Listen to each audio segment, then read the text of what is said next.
ஈரானுக்கு எதிராக சர்வதேச அணுசக்தி நிறுவனத்தினுடைய தலைவர் வெளியிட்டிருக்கக்கூடிய கருத்துக்களும் பேச்சுவார்த்தைகளை நிறுத்தப் போவதாக மிரட்டும் டொனால்ட் ட்ரம்பும் ஈரானின் பதிலடிகளும். ஈரானுக்கு எதிரான அடுத்த கட்ட போருக்கு தயாராகும் அடிமை அரபுகளும் அமெரிக்க வெளியுறவுத்துறை அமைச்சர் மார்க்கோ ரூபியோவினுடைய வருகையும் ஈரானுக்கு எதிராக பயன்படுத்தப்பட போகும் இந்தியாவினுடைய ஏவுகணைகளும் ட்ரோன்களும். ஹெர்முஸ் ஜலசந்தி பிரதேசத்தினை கட்டுப்படுத்துவது தொடர்பான நிபந்தனைகளுக்கு முழுமையான சம்மதத்தினை வழங்கியிருக்கக்கூடிய ஓமானும் ஹெர்முஸ் ஜலசந்தி பிரதேசம் தொடர்பான மார்க்கோ ரூபியோவினுடைய மிரட்டல்களும் அடுத்த கட்ட நகர்வுகளும். அமெரிக்காவே கூறினாலும் நாங்கள் தெற்கு லெபனான் எல்லை பகுதிகளில் இருந்து வெளியேற மாட்டோம். ஹிஸ்புல்லாவினுடைய அச்சுறுத்தல்களை முடிவுக்கு கொண்டு வருவதற்கு தொடர்ச்சியான தாக்குதல்களை மேற்கொள்வோம். காசாவிலே தொடரும் இஸ்ரேலி ஆக்கிரமிப்பின் தாக்குதல்களும் காசாவின் களத்திலே ஹமாஸுக்கு எதிராக மேற்கொள்வதற்கு திட்டமிடப்பட்டிருக்கக்கூடிய மிகப்பெரிய ஆர்ப்பாட்டங்களும் இதற்கு பின்னால் இருக்கக்கூடியவர்களும் யமன் ஹவுதி இராணுவத்தின் அதிரடியான அறிவிப்புகளும்.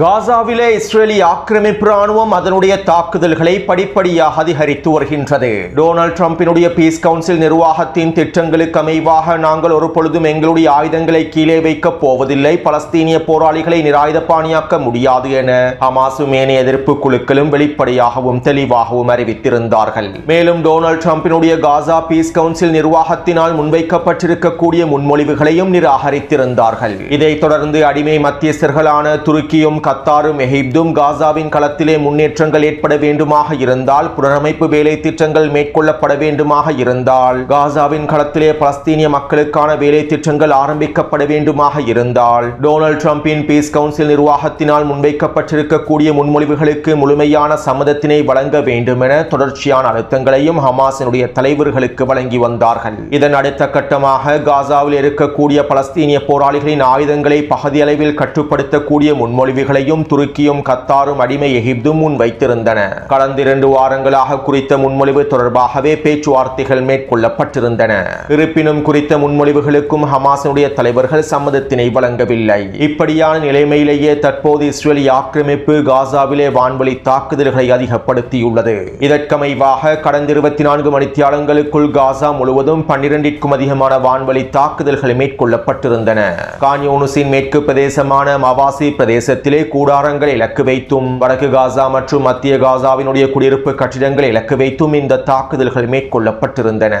இந்த தாக்குதல்களினால் குறைந்தது 13க்கும் அதிகமான பெண்களும் சிறுவர்களும் கொல்லப்பட்டிருப்பதாகவும் தெரிவிக்கப்படுகின்றது. அத்தோடு இன்று அதிகாலையிலிருந்து இஸ்ரேலி ஆக்கிரமிப்பு ராணுவம் காசாவினுடைய மஞ்சள் எல்லை பிரதேசத்தினை விரிவாக்குவதற்கான நகர்வுகளை ஆரம்பித்துள்ளது. இதற்கமைவாக மத்திய காசாவிலும் கான் யூனிஸினுடைய கிழக்கு மஞ்சள் எல்லை பிரதேசங்களிலும் விரிவாக்கத்தை மேற்கொண்டுள்ளது. மஞ்சள் எல்லை பிரதேசத்திற்கு அருகாமையில் இருக்கக்கூடிய பலஸ்தீனிய மக்களுடைய வீடுகளையும் கூடாரங்களையும் முழுமையாக அகற்றி விடுமாறும், குறித்த பகுதியில் இருக்கக்கூடிய மக்கள் முழுமையாக வெளியேறி விடுமாறும் இஸ்ரேலி ஆக்கிரமிப்பு கட்டளையிட்டுள்ளது. கடந்த 6 மாதங்களுக்குள் மஞ்சள் எல்லை பிரதேசமானது பல கட்டமாக விரிவாக்கப்பட்டது. இவ்வாறு மஞ்சள் எல்லை பிரதேசங்களை விரிவாக்கி தற்போது 58%இலிருந்து 65% வரையில் இஸ்ரேலி ஆக்கிரமிப்பு காசாவை கட்டுப்படுத்துகின்றது.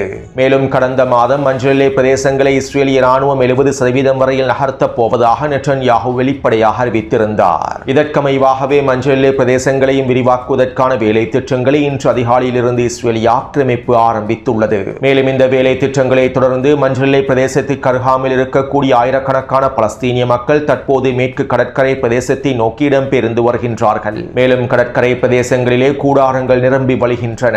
ஒட்டுமொத்த பலஸ்தீனிய மக்களையும் காசாவினுடைய மேற்கு கடற்கரை பிரதேசத்தை நோக்கி நகர்த்தி பலஸ்தீனிய மக்களை காசாவை வெற்றி வெளியேற்றுவதற்கான வேலை திட்டங்களையே இஸ்ரேலி ஆக்கிரமிப்பு மேற்கொள்கின்றது. இந்த திட்டத்தினுடைய ஒரு பகுதியாகத்தான் தற்போதைய வேலை திட்டங்கள் மேற்கொள்ளப்பட்டு வருகின்றன. இப்படியான நிலைமையில் தற்போது காசா முழுவதும் ஹமாஸுக்கு எதிரான ஒரு மிகப்பெரிய ஆர்ப்பாட்டம் ஒன்றையும் போராட்டம் ஒன்றையும் மேற்கொள்வதற்கு திட்டமிட்டுள்ளார்கள். இஸ்ரேலி ஆக்கிரமிப்பு ராணுவத்தின் முழுமையான ஆதரவை பெற்றிருக்கக்கூடிய ஐக்கிய அரபு அமீரகத்தினால் நிதி மற்றும் ஆயுத உதவிகள் வழங்கப்பட்டிருக்கக்கூடிய கொள்ளை கும்பல்கள் காசாவினுடைய மஞ்சள் எல்லை பிரதேசங்களிலே இஸ்ரேலி ஆக்கிரமிப்பு ராணுவத்தின் முழுமையான பாதுகாப்புக்கு கீழால் நிலைத்திருக்கின்றார்கள். கிட்டத்தட்ட 600 தொடக்கம் 800 வரையிலான கொள்ளை கும்பலை சேர்ந்தவர்கள் மஞ்சள் எல்லை பிரதேசங்களிலே இஸ்ரேலி ஆக்கிரமிப்பு ராணுவத்தினால் பாதுகாக்கப்படுகின்றார்கள். இவர்களுக்கு தேவையான ஆயுதங்களையும் நிதி உதவிகளையும் ஐக்கிய அரபு அமீரகம் தொடர்ச்சியாக வழங்கி வருகின்றது. மேலும் புதிதாக இந்த கொள்ளை கும்பல்களுக்குள்ளே ஆயுத குழுக்களுக்குள்ளே இணைந்து கொள்ளக்கூடிய இளைஞர்களுக்கான சம்பளத்தையும் ஐக்கிய அரபு அமீரகமே வழங்கி வருகின்றது. காசாவின் களத்திலே ஹமாஸினுடைய ஆதிக்கத்தை முடிவுக்கு கொண்டு வருவதற்காகவும் ஹமாஸுக்கு எதிராக தாக்குதல்களை தொடர்ச்சியாக மேற்கொள்வதற்காகவுமே இஸ்ரேலிய ஆக்கிரமிப்பும் ஐக்கிய அரபு அமீரகமும் ஒன்றிணைந்து இந்த கொள்ளை கும்பல்களுக்கான முழுமையான ஆதரவை வழங்கி வருகின்றன. இப்படியான நிலைமையிலேயே தற்போது இந்த கொள்ளை கும்பல்கள் மூலமாக ஹமாஸுக்கு எதிரான மிகப்பெரிய ஆர்ப்பாட்டம் தயார் செய்யப்பட்டுள்ளது. மேலும் ஹமாஸுக்கு எதிரான இந்த ஆர்ப்பாட்டத்திலே காசாவின் களத்தில் இருக்கக்கூடிய அடிமை ஃபதா அமைப்பினுடைய ஆதரவாளர்களும் முழுமையாக களமிறங்கப் போகின்றார்கள். இவர்களுக்கான கொடுப்பனவுகளையும் ஐக்கிய அரபு அமீரகமே தற்போது வழங்குகின்றது. மேலும் ஹமாஸுக்கு எதிரான இந்த ஆர்ப்பாட்டங்களை விரிவடைய செய்வதற்காக பல மில்லியன் டாலர்களை ஐக்கிய அரபு அமீரகம் தற்போது காசாவின் களத்திலே களமிறக்கி இருப்பதாகவும் தெரிவிக்கப்படுகின்றது. இதற்கமைவாக வருகின்ற 26ஆம் திகதி, அதாவது நாளை மறுதினமே ஹமாஸுக்கு எதிரான இந்த ஆர்ப்பாட்டங்கள் மேற்கொள்வதற்காக திட்டமிடப்பட்டுள்ளன. ஹமாஸ் ஆயுதங்களை அவசரமாக கீழே வைத்துவிட்டு காசாவை ஒப்படைத்து விட வேண்டும் என்றும், காசாவை விட்டு ஹமாஸினுடைய தலைவர்களும் பலஸ்தீனிய போராளிகளும் வெளியேறிவிட வேண்டும் என்றும், நாங்கள் காசாவிலே சுதந்திரமாக வாழ்வதற்கே விரும்புகின்றோம் என்றும் கோஷங்களை எழுப்பி ஆர்ப்பாட்டங்களை மேற்கொள்வதற்கான எல்லாவிதமான வேலை திட்டங்களும் தயாரிக்கப்பட்டுள்ளன. அத்தோடு இங்கிருக்கக்கூடிய இன்னும் ஒரு மிக முக்கியமான விடயம் என்னவென்றால், ஹமாஸுக்கு எதிரான இந்த ஆர்ப்பாட்டங்களை பிரச்சாரம் செய்வதற்காக அடிமை அரபு ஊடகங்களும் முழுமையாக தயார் நிலையில் இருக்கின்றன. சவுதி அரேபியா, ஐக்கிய அரபு அமீரகம் மற்றும் ஏனைய கூட்டி அடிமைகளின் அரபு ஊடகங்கள் ஹமாஸுக்கு எதிரான மிகப்பெரிய பிரச்சாரங்களை மேற்கொள்வதற்கு தயாராகி வருகின்றார்கள். தற்போது சமூக ஊடக வலைத்தளங்கள் மூலமாகவும் இந்த பிரச்சாரங்கள் மேற்கொள்ளப்பட்டு வருகின்றன.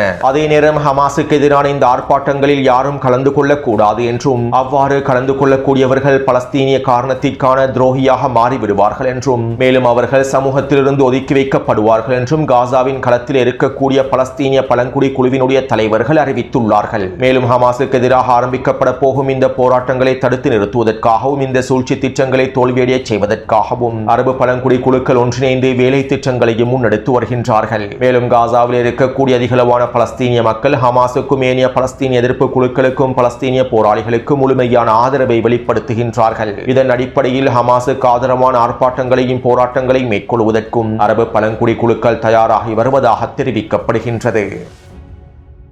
அத்தோடு காசாவின் களம் தொடர்பாக ஈரானினுடைய வெளியுறவுத்துறை அமைச்சர் ஹமாஸினுடைய தலைவர்களுக்கு தொலைபேசி மூலம் அழைப்பை ஏற்படுத்தி விசேட கலந்துரையாடல் ஒன்றையும் மேற்கொண்டுள்ளார். ஹமாஸினுடைய தலைவர்களில் ஒருவரான பஸ்ஸேம் நைமோடே இந்த கலந்துரையாடல் நடைபெற்றிருப்பதாக தெரிவிக்கப்படுகின்றது.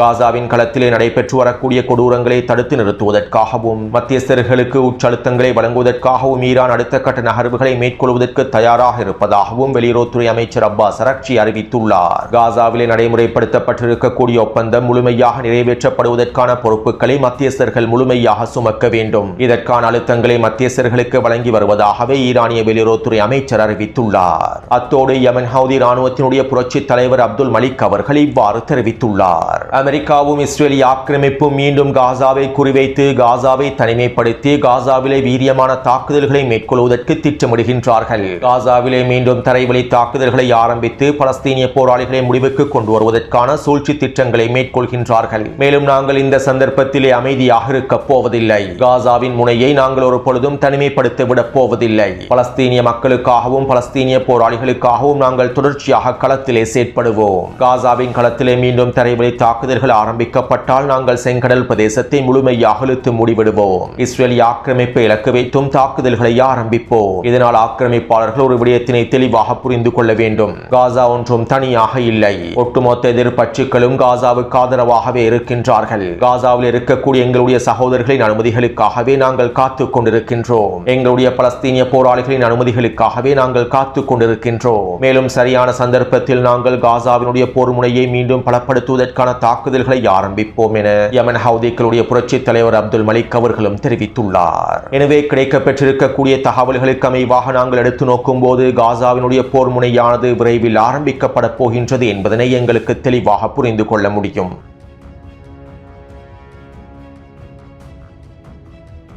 நேற்றிரவு லெபனானுக்கும் இஸ்ரேலிய ஆக்கிரமிப்புக்கும் இடையிலான 5ஆம் சுற்று நேரடி பேச்சுவார்த்தைகள் அமெரிக்காவிலே நடைபெற்றிருந்தன. மேலும் இந்த பேச்சுவார்த்தைகளை தொடர்ந்து இஸ்ரேலிய தூதர் எச்எல் இவ்வாறு தெரிவித்தார். நாங்கள் தற்போது ஒரு தொடர்வண்டி விபத்துக்குள்ளே சிக்கிக் கொண்டுள்ளோம். அமெரிக்காவை எஞ்சினாக கொண்டு இஸ்ரேலுக்கும் லெபனானுக்கும் இடையிலே நேரடியான பேச்சுவார்த்தைகளை ஆரம்பித்து ஒரு பாதையில் நேரடியாக சென்று கொண்டிருந்தோம். லெபனானிய களத்திலிருந்து ஈரானினுடைய ஆதிக்கம் முழுமையாக வெளியேற்றப்பட வேண்டும், ஹிஸ்புல்லா இராணுவத்தினர் நிராயுத பாணியாக்கப்பட வேண்டும் என்பதில் உறுதியாக பயணித்தோம். ஆனால் தற்போது நிலைமைகள் அனைத்தும் தலைகீழாக மாறிவிட்டன. அமெரிக்காவுக்கும் ஈரானுக்கும் இடையிலான புரிந்துணர்வு ஒப்பந்தத்தில் லெபனானிய களத்தை ஈரான் நிபந்தனையாக சேர்த்து இஸ்ரேலுக்கும் லெபனானுக்கும் இடையிலான பேச்சுவார்த்தைகளுக்கு ஒரு மிகப்பெரிய முட்டுக்கட்டையாக மாறியுள்ளது. லெபனானிய களத்திலிருந்து ஹிஸ்புல்லாவை முழுமையாக நிராயுத பாணியாக்க வேண்டும் என்கின்ற கோரிக்கைகளிலிருந்து தற்போது அமெரிக்கர்கள் ஹிஸ்புல்லாவினுடைய தாக்குதல்களை ஈரான் கட்டுப்படுத்த வேண்டும், இஸ்ரேலுக்கு எதிராக தாக்குதல்களை மேற்கொள்ளக்கூடாது என்று கோரிக்கைகளை முன்வைக்கக்கூடிய நிலைமைக்கு மாறிவிட்டார்கள். தற்போது லெபனானுக்கும் இஸ்ரேலுக்கும் இடையிலான நேரடி பேச்சுவார்த்தைகளில் 3 பிரச்சனைகள் காணப்படுகின்றன. ஹிஸ்புல்லாவை முழுமையாக நிராயுத பாணியாக்குவது, விடுவிக்கப்பட்டிருக்கக்கூடிய ஈரானிய சொத்துக்களில் பெரும் பகுதியை ஹிஸ்புல்லா இராணுவத்திற்கு உதவித்தொகையாக வந்தடைவது என்பன மிகப்பெரிய பிரச்சனைகளாக மாறியுள்ளன. மேலும் தற்போது லெபனானுக்கும் இஸ்ரேலுக்கும் இடையிலான நேரடியான பேச்சுவார்த்தைகள் தோல்வியை நோக்கி நகர்ந்து கொண்டிருப்பதாக அவர் குறிப்பிட்டுள்ளார். அது மட்டுமல்லாமல் லெபனானுக்கும் இஸ்ரேலுக்கும் இடையிலான நேரடி பேச்சுவார்த்தைகள் முழுமையாக தொடர்ந்தால் லெபனான் இஸ்ரேலிய ஆக்கிரமிப்புடனான இயல்பாக்கத்தினை ஏற்படுத்தினால் நாங்கள் லெபனானிய களத்தில் அடுத்த கட்ட நகர்வுகளை மேற்கொள்வோம் என்றும் லெபனானிய அரசாங்கத்திற்கு எதிராக காய் நகர்த்தல்களை மேற்கொள்வோம் என்றும் ஹிஸ்புல்லா இராணுவத்தினுடைய தலைமைகளும் தொடர்ச்சியான எச்சரிக்கைகளை வெளியிட்டு வருகின்றார்கள். அத்தோடு நேற்றிரவு இஸ்ரேலிய ஆக்கிரமிப்பிலே விசேட போரமைச்சரவை கூட்டம் நடைபெற்றிருந்தது. இந்த போரமைச்சரவை கூட்டத்திற்கு பின்பு இஸ்ரேலிய ஆக்கிரமிப்பினுடைய பாதுகாப்பு அமைச்சர் இவ்வாறு தெரிவித்தார். நாங்கள் தெற்கு லெபனான் பிரதேசத்திலிருந்து வெளியேறப் போவதில்லை. அமெரிக்காவுக்கும் ஈரானுக்கும் இடையிலான புரிந்துணர்வு ஒப்பந்தத்திற்கு அமைவாக அமெரிக்காவை எங்களிடம் கோரிக்கைகளை முன்வைத்தாலும் நாங்கள் தெற்கு லெபனான் பிரதேசத்திலிருந்து வெளியேறப் போவதில்லை. எங்களுடைய நிலைப்பாடுகளில் நாங்கள் உறுதியாகவே இருக்கின்றோம். யார் என்ன சொன்னாலும் எங்களுடைய படைகளை நாங்கள் திரும்ப பெறப்போவதில்லை என இஸ்ரேலிய ஆக்கிரமிப்பின் பாதுகாப்பு அமைச்சர் தெரிவித்துள்ளார். அது மட்டுமல்லாமல் இஸ்ரேலிய ஆக்கிரமிப்பு தற்போது டொனால்ட் ட்ரம்புடைய நிர்வாகத்திற்கு முன்மொழிவு ஒன்றை முன்வைத்திருப்பதாகவும் தெரிவித்துள்ளது. அதாவது தெற்கு லெபனான் பிரதேசத்திலிருந்து இஸ்ரேலிய படைகள் முழுமையாக திரும்ப பெறப்பட வேண்டுமாக இருந்தால் லெபனானிய களத்திலே ஹிஸ்புல்லா முழுமையாக நிராயுத பாணியாக்கப்பட வேண்டும். லெபனானிய அரசாங்கமும் லெபனானிய இராணுவமும் ஒன்றிணைந்து ஹிஸ்புல்லாவை நிராயுத பாணியாக்குவதற்கான வேலை திட்டங்களை மும்முரமாக மேற்கொள்ள வேண்டும். அதே போன்று ஹிஸ்புல்லாவுக்கான நிதி உதவிகள் அனைத்தையும் ஈரான் முழுமையாக நிறுத்த வேண்டும். ஹிஸ்புல்லாவை முழுமையாக முற்றுகையிடுவதற்கான வேலை திட்டங்கள் ஆரம்பிக்கப்பட வேண்டும்.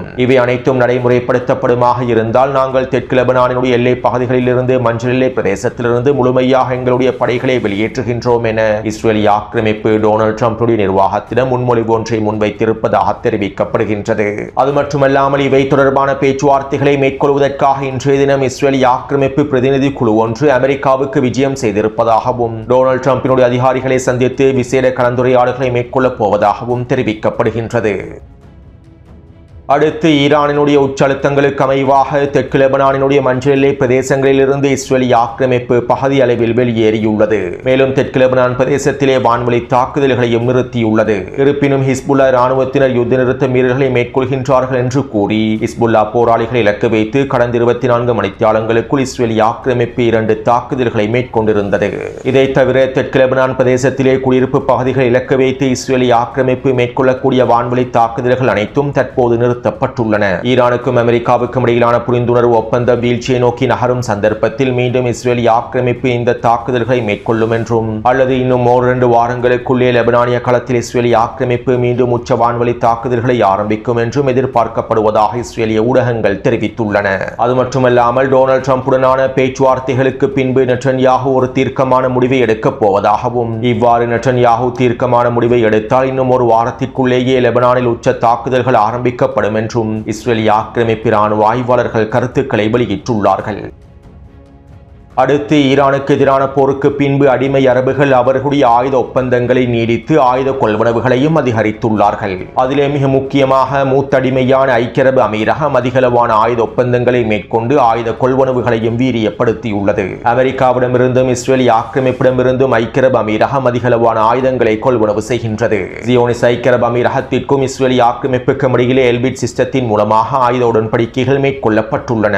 மேலும் ஐரோப்பிய நாடுகளான இத்தாலி மற்றும் பிரான்சிடமிருந்தும் வான் பாதுகாப்பு அமைப்புகளையும் வான்பரப்பை பாதுகாக்கக்கூடிய வேலை திட்டங்களையும் ஐக்கிய அரபு அமீரகம் தீவிரப்படுத்தியுள்ளது. தென்கொரியாவில் இருக்கக்கூடிய வான் பாதுகாப்பு அமைப்புகளும் ஐக்கிய அரபு அமீரகத்தில் முழுமையாக களமிறக்கப்பட்டுள்ளன.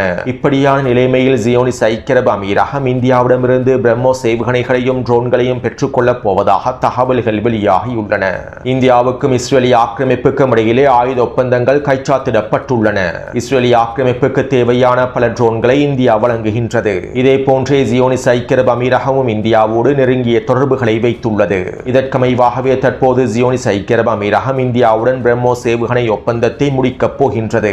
ஈரானுக்கு எதிரான அடுத்த கட்ட போருக்கு தயாராகும் விதத்தில் ஈரானுக்கு எதிராக பயன்படுத்துவதற்காகவே இந்தியாவினுடைய நவீன ஏவுகணையான பிரம்மோஸ் ஏவுகணைகளை ஐக்கிய அரபு அமீரகம் கொள்வனவு செய்ய போவதாக தெரிவிக்கப்படுகின்றது. அத்தோடு இங்கிருக்கக்கூடிய இன்னும் ஒரு மிக முக்கியமான விடயம் என்னவென்றால், பிரம்மோஸ் ஏவுகணையை இந்தியா ஐக்கிய அரபு அமீரகத்திற்கு விற்பனை செய்ய வேண்டுமாக இருந்தால் ரஷ்யாவினுடைய அனுமதியை பெற்றுக்கொள்ள வேண்டும். ரஷ்யாவுக்கும் இந்தியாவுக்கும் இடையிலே மேற்கொள்ளப்பட்டிருக்கக்கூடிய ஒப்பந்தத்திற்கு அமைவாக ரஷ்யாவும் இந்தியாவும் ஒன்றிணைந்தே இந்த பிரம்மோஸ் ஏவுகணைகள் உற்பத்தி செய்யப்படுகின்றன.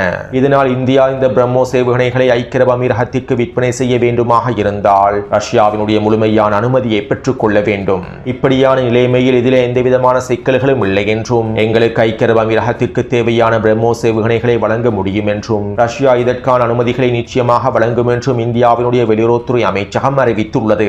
மேலும் ஜியோனிஸ் ஐக்கிய அரபு அமீரகமும் ரஷ்யாவினுடைய தலைவர்களோடு பேச்சுவார்த்தைகளை மேற்கொண்டு வருவதாகவும் தெரிவிக்கப்படுகின்றது. அடுத்த கட்ட போரிலே நிச்சயமாக ஈரானுக்கு எதிராக ஐக்கிய அரபு அமீரகம் நேரடியாக களமிறங்கும். ஈரானுக்கு எதிரான அடுத்த கட்ட போரில் முழுமையாக பயன்படுத்துவதற்காகவே ஜியோனிஸ் ஐக்கிய அரபு அமீரகம் இந்த இந்திய ஏவுகணைகளை கொள்வனவு செய்வதற்கான வேலை திட்டங்களையும் மேற்கொண்டு வருகின்றது. இப்படியான நிலைமையில் அமெரிக்க வெளியுறவுத்துறை அமைச்சர் மார்க்கோ ரூபியோ மூத்த அடிமையான ஐக்கிய அரபு அமீரகத்தை நோக்கியும் குட்டி அடிமைகளான பஹ்ரைன் மற்றும் குவைத்தை நோக்கியும் பயணம் ஒன்றை மேற்கொள்ளப் போகின்றார். இன்றிரவே இவருடைய இந்த பயணம் ஆரம்பமாக போவதாக தெரிவிக்கப்படுகின்றது. அமெரிக்காவுக்கும் ஈரானுக்கும் இடையிலான புரிந்துணர்வு ஒப்பந்தம் தொடர்பாகவும், ஹெர்மோஸ் ஜலசந்தி பிரதேசம் தொடர்பாகவும், ஈரானுக்கு எதிரான அடுத்த கட்ட நடவடிக்கைகளை மேற்கொள்வது தொடர்பாகவுமே மார்க்கோ ரூபியோ இந்த அடிமைகளோடும் குட்டி அடிமைகளோடும் பேச்சுவார்த்தைகளை மேற்கொள்ளப் போவதாக தெரிவிக்கப்படுகின்றது. அடுத்து ஈரானினுடைய சபாநாயகர் முகமது கலிபாஃப் அவர்கள் ஓமானுக்கு விஜயம் செய்து பேச்சுவார்த்தைகளை மேற்கொண்டிருந்தார். ஹெர்மோஸ் ஜலசந்தி பிரதேசத்தினை ஒருங்கிணைந்து கட்டுப்படுத்துவது தொடர்பாகவே பேச்சுவார்த்தைகள் மேற்கொள்ளப்பட்டிருந்தன. இதைத் தொடர்ந்து இன்றைய தினம் ஓமானினுடைய வெளியுறவுத்துறை அமைச்சகம் அறிக்கை ஒன்றை வெளியிட்டிருந்தது. ஹெர்மோஸ் ஜலசந்தி பிரதேசத்தினை முழுமையாக நிர்வகிப்பது தொடர்பாக நாங்கள் ஈரானோடு அடுத்த கட்ட பேச்சுவார்த்தைகளை மேற்கொள்வதற்கான சம்மதத்தினை வழங்கியுள்ளோம். மேலும் ஒன்றிணைந்து ஹெர்மோஸ் ஜலசந்தி பிரதேசத்தினை நிர்வகிப்பதற்கான வேலை திட்டங்களுக்கு நாங்கள் முழுமையான சம்மதத்தினை வழங்கியுள்ளோம் என ஓமானிய வெளியுறவுத்துறை அமைச்சகம் அறிவித்திருந்தது. இதைத் தொடர்ந்து அமெரிக்க வெளியுறவுத்துறை அமைச்சர் மார்க்கோ ரூபியோ ஊடகங்களுக்கு இவ்வாறு தெரிவித்தார். ஈரான் இந்த சந்தர்ப்பத்தினை பயன்படுத்தி அதனுடைய நிலைப்பாடுகளில் மாற்றங்களை ஏற்படுத்த வேண்டும். பயங்கரவாதத்தை ஏற்றுமதி செய்யக்கூடிய ஒரு நாடாக ஈரான் இதற்கு பிறகு இருக்கக்கூடாது. ஈரானினுடைய புரட்சிகர இயக்கங்கள் முழுமையாக அதனுடைய வேலை திட்டங்களை முடித்துவிட வேண்டும். ஈரான் இவ்வாறு செய்தால் அவர்கள் நினைத்து கூட பார்க்க முடியாத முதலீடுகளை நாங்கள் ஈரானுக்குள் கொண்டு வருவோம். அதே போன்று ஈரானினுடைய ஏவுகணைகளும் ட்ரோன்களும் மிகப்பெரிய அச்சுறுத்தலாகும். ஈரானினுடைய இந்த ஏவுகணை திறன்களும் ட்ரோன் திறன்களும் முடிவுக்கு கொண்டு வரப்படாத வரை மத்திய கிழக்கு பிராந்தியத்திலே அமைதி ஏற்படுத்தப்பட மாட்டாது. மேலும் இவை தொடர்பாகவும் இந்த புரிந்துணர்வு ஒப்பந்தத்திலே உள்ளடக்கப்பட வேண்டும். நிச்சயமாக எதிர்காலத்தில் இவை தொடர்பாக நாங்கள் பேச்சுவார்த்தைகளை மேற்கொள்வோம். அதே போன்று ஹெர்மோஸ் ஜலசந்தி பிரதேசத்தை யாராலும் கட்டுப்படுத்த முடியாது. மேலும் ஹெர்மோஸ் ஜலசந்தி பிரதேசத்தினை கட்டுப்படுத்துவதற்கு யாராவது முயற்சி செய்தால் அவர்களுக்கு நாங்கள் சரியான பாடத்தினை கற்பிப்போம். மேலும் இந்த பிராந்தியத்தில் இருக்கக்கூடிய அனைத்து நாடுகளும் இதற்கு முழுமையாக உடன்படுகின்றார்கள் என்று நான் நினைக்கின்றேன். அதே போன்று நாங்கள் லெபனானிய அரசாங்கத்தோடு பேச்சுவார்த்தைகளை நடத்தி வருகின்றோம். லெபனானிய களத்திலே ஹிஸ்புல்லா நிராயுத பாணியாக்கப்பட வேண்டும். ஹிஸ்புல்லாவை நிராயுத பாணியாக்கும் வரை நாங்கள் அனைத்தையும் செய்து முடிப்போம் என வெளியுறவுத்துறை அமைச்சர் மார்க்கோ ரூபியோ தெரிவித்துள்ளார்.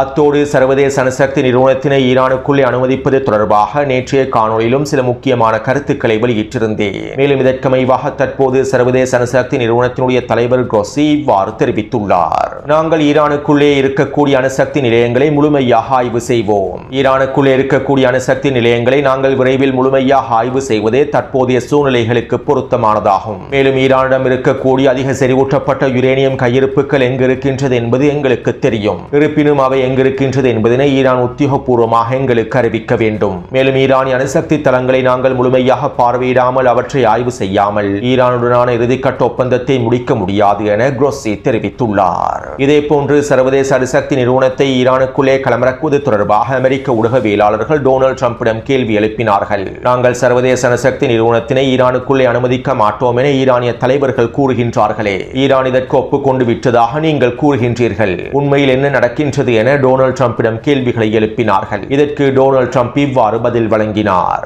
ஈரான் அவ்வாறு கூறுவது போலியானதாகும். அவர்கள் பொய்யையே கூறுகின்றார்கள். சர்வதேச அணுசக்தி நிறுவனத்தினை ஈரானுக்குள் அனுமதிப்பதற்கு அவர்கள் ஒப்புக்கொண்டுள்ளார்கள். மேலும் அவர்கள் கூறியது உண்மையாக இருந்தால் நான் உடனடியாக இந்த பேச்சுவார்த்தைகளை நிறுத்தி விடுவேன். சர்வதேச அணுசக்தி நிறுவனத்தினை அவர்கள் அனுமதிக்காவிட்டால் இந்த பேச்சுவார்த்தைகள் முழுமையாக நிறுத்தப்பட்டுவிடும். மேலும் ஈரான் குறித்த புரிந்துணர்வு ஒப்பந்தத்தை முழுமையாக நடைமுறைப்படுத்த வேண்டும். இல்லாவிட்டால் பேச்சுவார்த்தைகளை நிறுத்திவிட்டு நான் ஈரானுக்கு எதிரான தாக்குதல்களை ஆரம்பிப்பேன். ஒரு வாரத்திற்குள்ளேயே என்னால் ஈரானினுடைய கதையை முடித்துவிட முடியும் என டொனால்ட் ட்ரம்ப் மிரட்டல்களை வெளியிட்டுள்ளார். உண்மையில் டொனால்ட் ட்ரம்பினுடைய கருத்துக்கள் வேடிக்கையானது. கடந்த 3 மாதமாக ஈரானுக்கு எதிராக எதுவுமே செய்ய முடியாத டொனால்ட் ட்ரம்பினால் ஒரு வாரத்தில் ஈரானை முடிப்பேன் என்று கூறுவது வேடிக்கையானதாகும். அத்தோடு இந்த புரிந்துணர்வு ஒப்பந்தம் தொடர்பான பேச்சுவார்த்தைகள் தற்போது சிக்கலானதாகவே மாறிக்கொண்டிருக்கின்றன.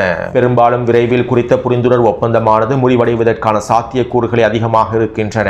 அத்தோடு இந்த காணொளி தொடர்பான கருத்துக்களை பதிவிடுங்கள். தொடர்ந்தும் என்னுடன் இணைந்திருங்கள். நன்றி, வணக்கம்.